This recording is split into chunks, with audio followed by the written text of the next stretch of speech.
Civil सेवा प्रारंभिक परीक्षा 2026 की जो हम लोगों की सीरीज चल रही है, आज हम हिंदी मीडियम में करों से संबंधित महत्वपूर्ण प्रश्नों की चर्चा करेंगे। वो टेक्निकल टर्म जो बच्चे समझ नहीं पाते और ये बहुत अल्पकाल में आप उन महत्वपूर्ण बिंदुओं को समझने का प्रयास करेंगे जो हो सकता है कि एक दो क्वेश्चंस आने वाले 2026-24 में होने वाली परीक्षा में आपको लाभ दे। कुछ टेक्निकल टर्म जानते हैं, कर क्या है? आवश्यक भुगतान है जो जनता द्वारा राज्य को किए जाते हैं, क्योंकि राज्य को इन करों को प्राप्त करने के लिए अधिकृत है, लेजिटिमाइज है। कर दो प्रकार के होते हैं, प्रत्यक्ष और अप्रत्यक्ष। इकोनॉमिक्स में अगर हम बात करें, इंसिडेंस एंड इम्पैक्ट।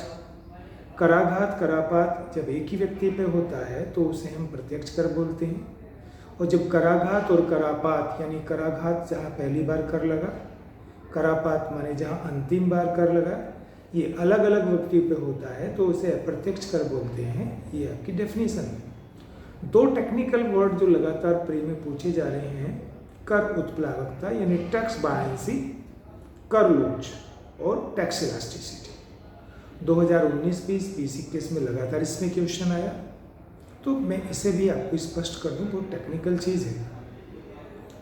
कर उत्प्लावकता का बहुत सामान्य शब्दों में अगर मैं विश्लेषण करूं, यदि आप कर राजस्व में परिवर्तन को कर आधार में परिवर्तन से विभाजित कर दें तो ये जो वैल्यू आएगी, मानक आएगा, उसे आप बोलते हैं कर उत्प्लावकता। मैं एग्जाम्पल देकर समझाता हूँ। जो कर आधार होता है वो हमारी आय होती है, इनकम होती है। कर राजस्व मानी करों से होने वाली प्राप्ति।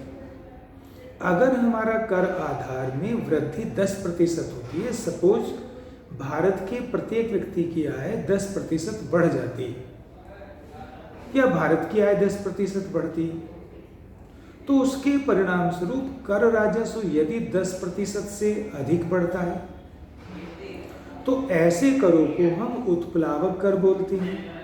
और यदि आधार में यानी आय में 10% की वृद्धि के बावजूद कर राजस्व में 10% से कम वृद्धि होती है तो ऐसे करों को गैर कर उत्प्लावक कर बोलते हैं। अभी जितने भी हम लोगों के यहाँ कर सुधार लागू किए गए, उसके परिणाम स्वरूप कर उत्प्लावकता प्रत्यक्ष और अप्रत्यक्ष कर दोनों की बढ़ी है। यानी आज की तारीख में यदि हमारी राष्ट्रीय आय में 10% की वृद्धि होगी तो कर राजस्व में होने वाली वृद्धि 10% से अधिक होगी। ये हमारी कर उत्प्लावकता है। एक पॉइंट के लिए, कर की लोच से क्या मतलब है? कर की दरों में अनुपातिक परिवर्तन के कारण कर राजस्व में होने वाला आनुपातिक परिवर्तन। यदि कर राजस्व में होने वाले आनुपातिक परिवर्तन को करों की दरों में होने वाले आनुपातिक परिवर्तन से विभाजित कर देते हैं तो ऐसे करों को लोचशील कर बोलते हैं। एग्जाम्पल देता हूँ। केंद्र सरकार की सूची में जितने भी कर हैं, विशेष रूप से 3 प्रकार के करों की मैं चर्चा करूंगा। आयकर, सीमा शुल्क, निगम कर और उत्पाद शुल्क। अगर उत्पाद शुल्क इन चारों करों पे विचार करो तो ये चारों कर बहुत ही लोचशील हैं। यानी अगर करों की दरों में 10% की वृद्धि होगी, कमी होगी, तो हो सकता है करों में उससे ज़्यादा की वृद्धि हो। ऐसा जरूरी नहीं है, क्योंकि आपने लेफर कर्व इफेक्ट पढ़ा होगा, या मैं पूरी क्लास तो पढ़ाने वाला नहीं हूँ।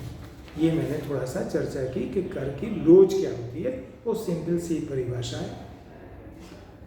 कर दरों में परिवर्तन के कारण कर के राजस्व में होने वाला परिवर्तन कर की लोच कहलाता है।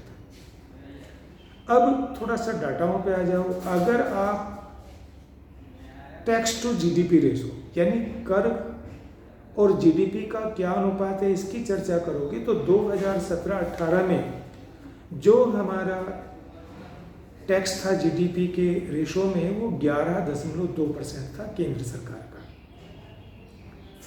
और ये बहुत ज़्यादा तो नहीं बढ़ा, लेकिन 2023-24 में बढ़कर 11.5% हो गया और 2025-26 का जो रिवाइज एस्टीमेट आया उसमें 11.4% था। यानी वास्तविक रूप से कर राजस्व जीडीपी के प्रतिशत में 2025-26 में 11.4% जीडीपी का रहा। 26-27 में जो बजट एस्टीमेट दिए हैं पुनः 11.2% रहा। अब एक प्रश्न यहाँ पे समझा के तब मैं आपको अगले डाटा की चर्चा करूँगा। कर प्रगतिशील भी हो सकते हैं, प्रतिगामी भी हो सकते हैं। वो कर जिनका भार अधिकतर धनिकों पे पड़ता है उसे हम प्रगतिशील कर बोलते हैं, और वो कर जिनका अधिक भार निर्धनों पर पड़ता है उसे हम प्रतिगामी कर बोलते हैं, यानी प्रोग्रेसिव और रिग्रेसिव रेस्पेक्टिवली। अगर आप प्रत्यक्ष करों को देखोगे जिसमें आयकर, निगम कर, पूंजी लाभ कर आदि कर आते हैं, वो प्रगतिशील कर है, क्योंकि आयकर के दौरान उन लोगों को आयकर से मुक्ति दी जाती है जिनकी इनकम कम है। जैसा कि पिछले बजट में जिन लोगों की ग्रोस सैलरी 12 लाख रुपए तक है उन्हें करों को देने की जरूरत नहीं है, उनकी कर दे जीरो। 12 लाख से अगर अधिक होता है तब कर की दरें लगती हैं। उसका फार्मूला यहाँ चर्चा करने का विषय मेरा नहीं है। तो प्रगतिशील हो रहा है। प्रगतिशील अगर आप विशेष रूप से देखो तो 2017-18 विशेष रूप से 4-5 से ही परिवर्तन हुआ है। कुल कर राजस्व में प्रत्यक्ष करों का योगदान लगातार बढ़ा है। अगर मैं 17-18 की बात करूं, कुल कर राजस्व जीडीपी का 11.2% था, जिसमें प्रत्यक्ष करों का योगदान 5.9% ऑफ जीडीपी था, जबकि अप्रत्यक्ष का 5.4 था। यानी प्रत्यक्ष कर अधिक थे, अप्रत्यक्ष कर कम थे। हमारी कुल कर संरचना अगर देखो तो वो प्रगतिशील हुई है। 2020-21 के बाद लगातार प्रत्यक्ष करों का योगदान बढ़ा। अगर मैं वर्ष दर वर्ष आपसे बात करूं तो 2020-21 में प्रत्यक्ष कर का योगदान 4.8% था।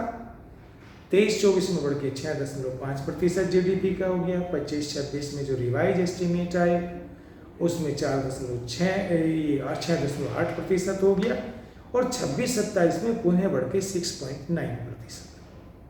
शेष भाग हमारे अप्रत्यक्ष करों का हुआ। यानी अगर वो एनालिटिकल क्वेश्चन आपसे पूछता है विगत वर्षों में लगातार हमारा कर संरचना अधिकाधिक प्रगतिशील हुई है, यानी करों का भार अधिकतर धनिकों पे बांधने की प्रयास किया गया है, निर्धनों पे नहीं पड़ा है। इसी तरह मैं एक और आपसे क्वेश्चन बात करता हूँ जो बहुत महत्वपूर्ण है कि 2026-27 के बजट में जो 1 रुपया हमें प्राप्त होगा उसमें किस कर का योगदान सर्वाधिक है। तो ध्यान रखिएगा, ये बड़ा परिवर्तन है और पूरी का बहुत ही महत्वपूर्ण क्वेश्चन है। कुल 1 रुपये की प्राप्ति 2026-27 के बजट में जो भारत सरकार को होगी उसमें आयकर, इनकम टैक्स 21 पैसे का कंट्रीब्यूशन करेगा, निगम कर 18% का करेगा, वस्तु सेवा कर जीएसटी 15% का करेगा। क्रोनोलॉजी में ये क्वेश्चन आता है तो आपको आयकर, निगम कर और जीएसटी जिनका पर रुपी रिसीट्स में क्रम से 21 पैसा, 18 पैसा और 15 पैसे का योगदान होगा। इसके अलावा 2 कर और हैं, यूनियन एक्साइज ड्यूटी यानी केंद्रीय उत्पाद शुल्क जिसका 6 पैसे का योगदान है और कस्टम ड्यूटी जिसका 4 पैसे का योगदान है। ये बड़ा महत्वपूर्ण प्रश्न था, मैंने इसलिए आपसे चर्चा करी। एक और महत्वपूर्ण प्रश्न आपसे मैं करूंगा जो बहुत संभावित है, पूछ लिया जाए। 15वें वित्त आयोग ने केंद्र से राज्यों को जो कर राजस्व मिलता था योगदान बढ़ाकर 42.5% कर दिया था।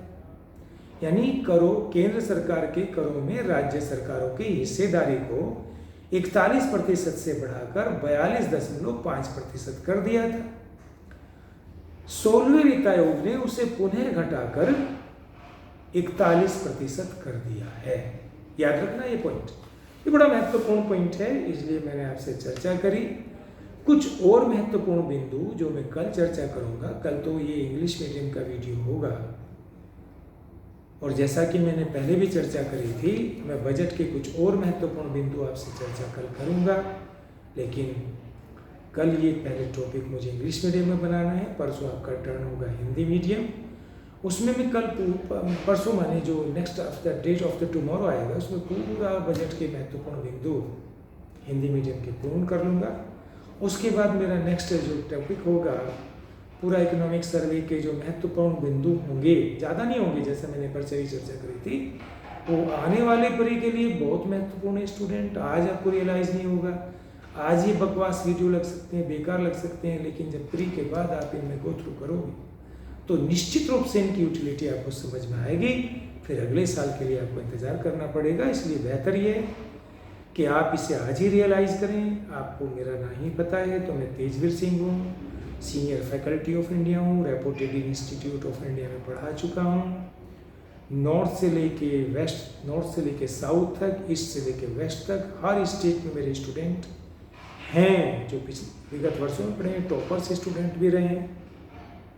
ये मेरा यूट्यूब चैनल है द इकोनॉमिक IAS। आप अच्छा लगे, बहुत अच्छा लगे तो सब्सक्राइब करिए, और कोई सुझाव हो तो वो मुझे ज़रूर दीजिए, ताकि मैं आपकी समस्याओं को समझ के आपको बेहतर एक वीडियो दे सकूँ। Thank you.